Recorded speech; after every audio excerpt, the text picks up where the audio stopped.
আসসালামু আলাইকুম ওরহমতুল্লাহি ওবারাকাতু। আশা করি সবাই ভালো আছেন। সরাইলের আজকে কিছু মুহূর্ত একটু অনেক ভিডিও নিয়ে আসছি আপনার মাঝে।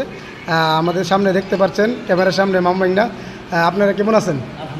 আচ্ছা, আপনার মামু ভাইনা তো অনেক দিন ধরে জিম করেন সরাইলের, আর আমি বিশ্বাস করি সরাইলের ভিতরে এই যে খোকন আছে আর আমার কাকা আছে, এই যে ভাই আছে, আরেকজন হচ্ছে বাদশা আমার দোস্ত। আমরা অনেক আগে থেকে জিম করছি। তো জিমের ব্যাপারে কিছু একটা বলেন।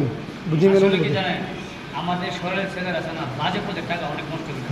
জিম কি জিনিস না, তোমাদেরকে বলি শরীর সুস্থ থাকতে নিয়মিত জিমে আসো।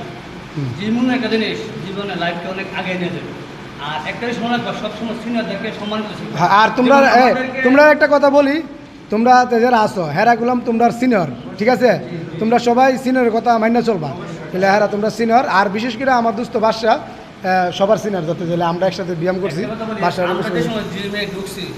বাদশা ভাই আমাদের অনেক ছিল, আমাদেরকে হাতে দিয়ে ব্যায়াম করেছে।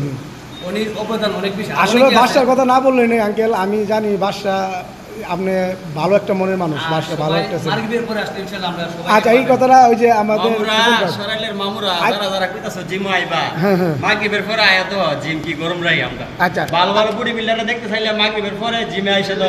আচ্ছা যাক, আপনারা এটা জিমে দেখতে পাইবা। আচ্ছা, খোকনে এটা বুঝাইতে চাইছে সরাইল বিএপি জিম সেন্টারে ইনশাল্লাহ মাগরিবের পরে যদি আসো তোমরা, ইনশাল্লাহ এরা মামু বাইকনারে দেখতে পারবেন, বিশেষ করে খোকনরে দেখতে পারবেন।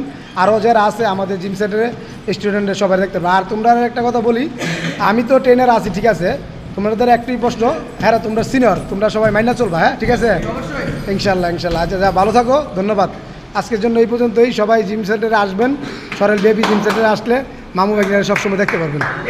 আসসালামু আলাইকুম ওয়া রাহমাতুল্লাহি ওয়া বারাকাতুহু।